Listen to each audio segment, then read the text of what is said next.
Welcome to Who Knows? Today we'll be racking up high scores of knowledge as we dive into 10 totally awesome facts about the 1983 film, Joysticks. This wacky teen comedy took the arcade craze of the early 80s and cranked it up to 11, giving us an over-the-top button-mashing adventure filled with laughs, mischief, and neon-lit nostalgia. Despite being a low-budget film, Joysticks managed to cash in on the video game boom, making a surprising impact at the box office. While it's not exactly Citizen Kane, it's an important time capsule of 80s pop culture, showcasing just how big arcades were in their golden age.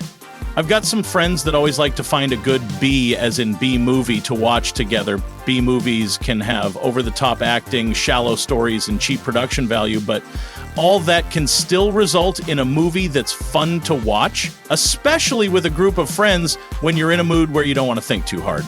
If you love wild comedies, retro gaming, or just movies that don't take themselves too seriously, then this one might be for you.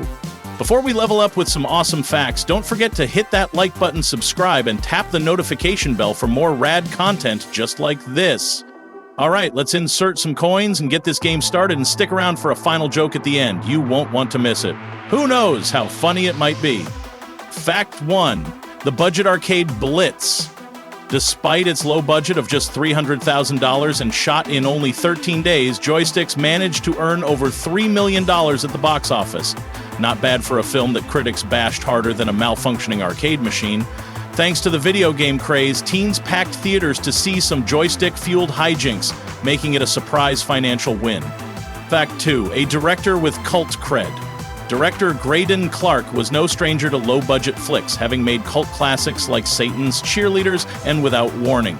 He knew how to make a film fun and profitable on a shoestring budget, something that definitely paid off with Joysticks. Graydon decided his next film would be an R-rated teen comedy based around video games when he saw a group of teenagers playing arcade games in the lobby during a test screening of his previous film, Wacko.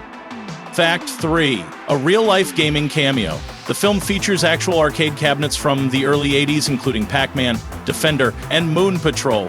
Some of these machines were on loan from local arcades, making the movie feel more authentic to gamers at the time. Midway Games even allowed filming of Super Pac-Man, which hadn't been released yet. Fact 4.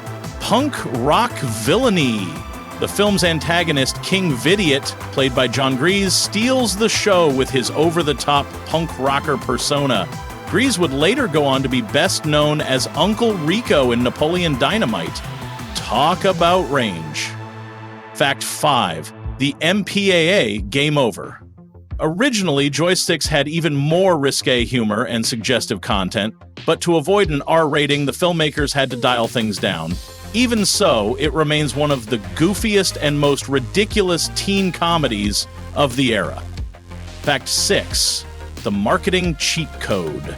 To capitalize on the gaming craze, Joysticks was marketed heavily in arcades and gaming magazines. Ads even suggested that real-life arcade goers would love seeing their culture on the big screen. Whether they actually did is another story. Fact 7. A familiar theme song. The film's theme song, also called Joysticks, is an absolute earworm. If you listen closely, you might notice it has a similar vibe to other 80s synth-pop hits, making it an unintentional time machine to the era. Fact 8. A cult following emerges.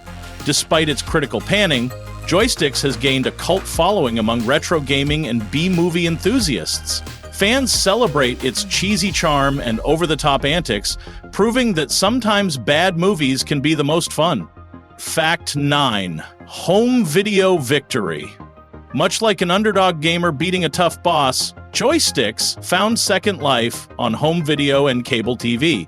It became a late-night staple, ensuring its legacy lived on long after arcades started fading away.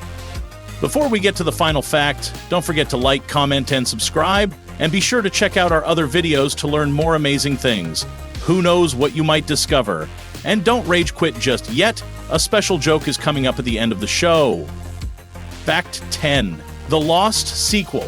Believe it or not, there were rumors of a Joysticks 2, but like a game that never left the beta phase, the film never happened. Whether that's a blessing or a missed opportunity, we'll never know. But hey, in an alternate universe, maybe there's a Joysticks Game Over out there somewhere. speaking of things that never saw the light of day, let's talk about our final joke. What did the crowd yell when the Super Pac-Man winner dodged all the ghosts? That was unbelievable. See ya in the next video.